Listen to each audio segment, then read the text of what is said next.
এক গ্রামে ছিল ছোট্ট এক ছেলে, নাম তার রাজু।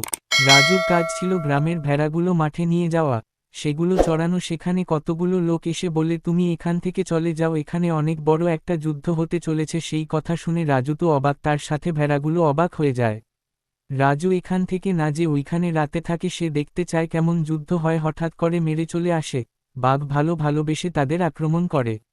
রাজু বাঘকে বলে, তোমরা এখান থেকে চলে যাও। উল্টে বাঘ না শুনে তাদের উপরে আক্রমণ শুরু করে। সেইখানের রাজু একটা গ্রেটার নিয়ে গান বলা শুরু করে, তার গানের সুরে অনেক মানুষ মুগ্ধ হয়ে যায়। রাজু ঘরে এসে তার দাদুকে বলল, দাদু আমার চুলগুলো কেটে দাও। দাদু তাই শুরু করল। রাজীব দাদু রাজুকে গল্প শোনাতে লাগলো। গল্প শুনে তার মনে একটা আগ্রহ চলে এলো যে আমি অনেক বড় যোদ্ধা হব। সেহার ভেড়া চড়াতে যায় না। রাজু এখন সিঙ্গারা বিক্রি করে। একদিন সিঙ্গারার বিক্রি করতে করতে এক দানব তাকে বলে, আমার সাথে তুমি যুদ্ধ করবে? আর রাজুও বলে দেয়, হে গুরু।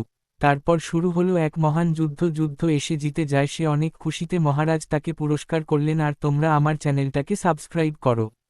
দেখা হবে অন্য কোন নেক্সট ভিডিওতে।